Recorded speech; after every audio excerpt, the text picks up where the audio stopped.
Let's start with the grid. G2, we had both Jazzo and Chrome of Space Station and G2 respectively on the show last week. They are good buddies. They love to jaw jack at each other. They love to chirp each other. And they ended up meeting again this week. But G2 were the better of it. It seems as though Team House full air conditioning G2 were at it, and they were victorious. What did you notice from the grid this week?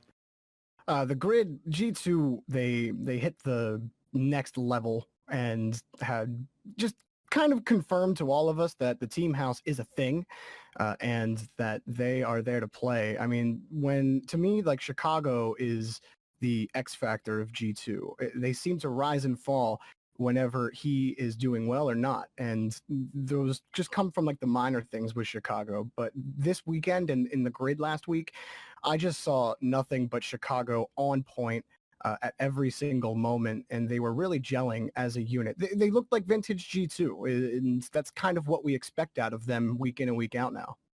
So what I liked about this G2 performance, Jorby, is that they went through three heavyweights in the playoffs en route to winning, right? They beat Envy, they beat Space Station, they beat NRG. We're going to get to your top five in a little bit, so I don't want to spoil anything here. But I do want to talk about how impressive that is and how much that would factor into a placement on, say, a power ranking. Because for them to defeat all of those three teams back to back to back really means something. It absolutely means something. And Envy are probably the team that I think has been the most threatening to Space Station's title, if you will, as everyone still calls them the best in North America for good reason. But typically those top four teams, Space Station, G2, NRG, and Envy, you only really see Space Station beating everybody consistently. We hadn't seen G2 beat everybody. They usually end up dropping, to one of those top four teams. But you're absolutely right in that beating all three in a row to get there was mightily impressive. And I mean, I remember I casted the Envy side of Envy G2's match, and they were just so fast. They were oppressive, and they, like I said, vintage G2 to actually go through and beat Space Station right after that.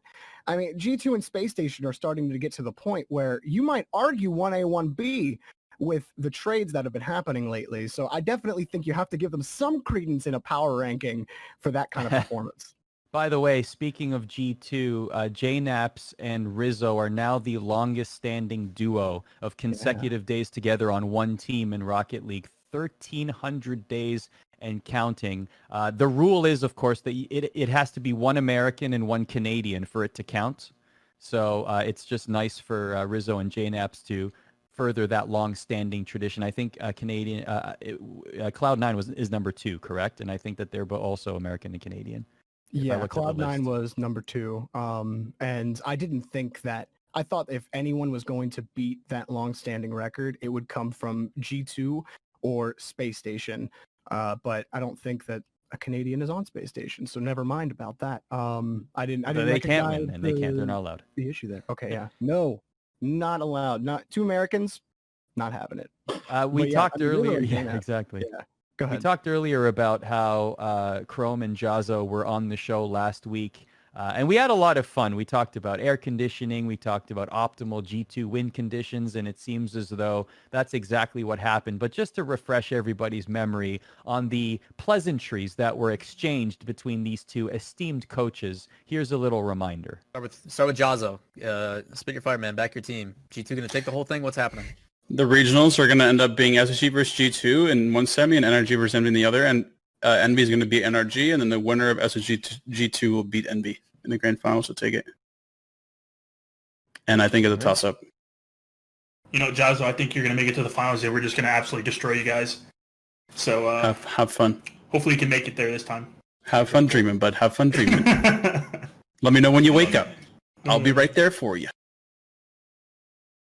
And of course, Jazzo spent most of the show, Jorby, saying how much he hates EU and how their teams are garbage and it's a giant dumpster fire and everything about EU sucks and G2 is the greatest team in the world. I mean, it was very, very fair and balanced analysis. Yeah. Look, Jazzo's probably got a bit of a chip on his shoulder because we've been hearing for years in Rocket League how Europe is the superior region. And G2 are usually at the top of the list in North America, so they're usually on the chopping block when it comes, well, I think all these EU teams can beat G2, so that's really funny. John's like, nah, they all suck now. That's great to me. I love that.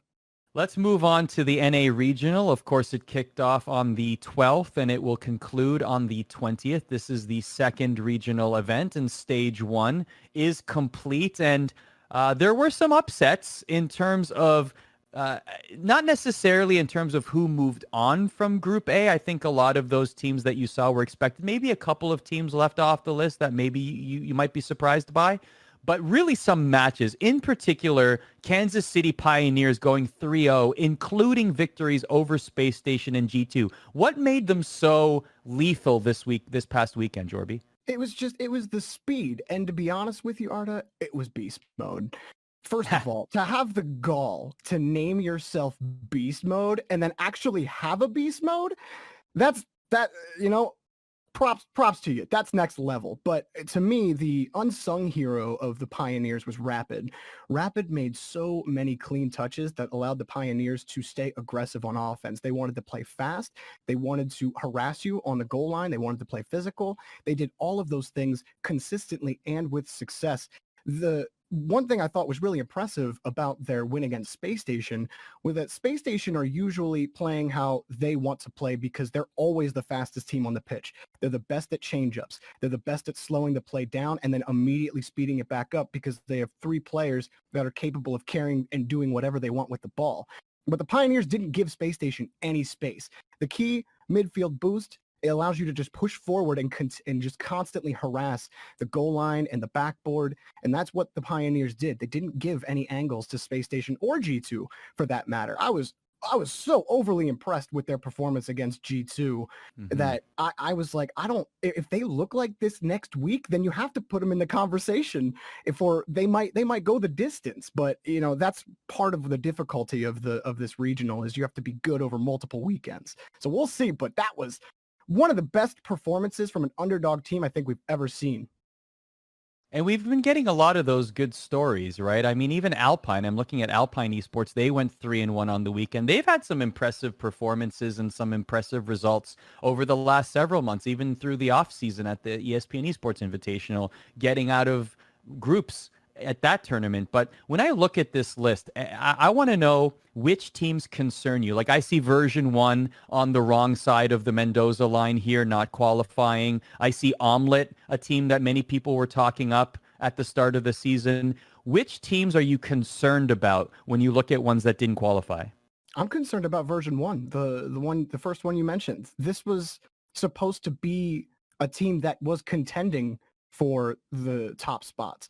You have Torment and Gimmick, world champions, and then they add AXB. When version 1 first came together with AXB was popping off. He was scoring a lot of goals. They were looking fluid in their rotations. And then the wheels just fell off the wagon. All of a sudden, they were losing challenges and they weren't in position ever. There was just miscue upon miscue.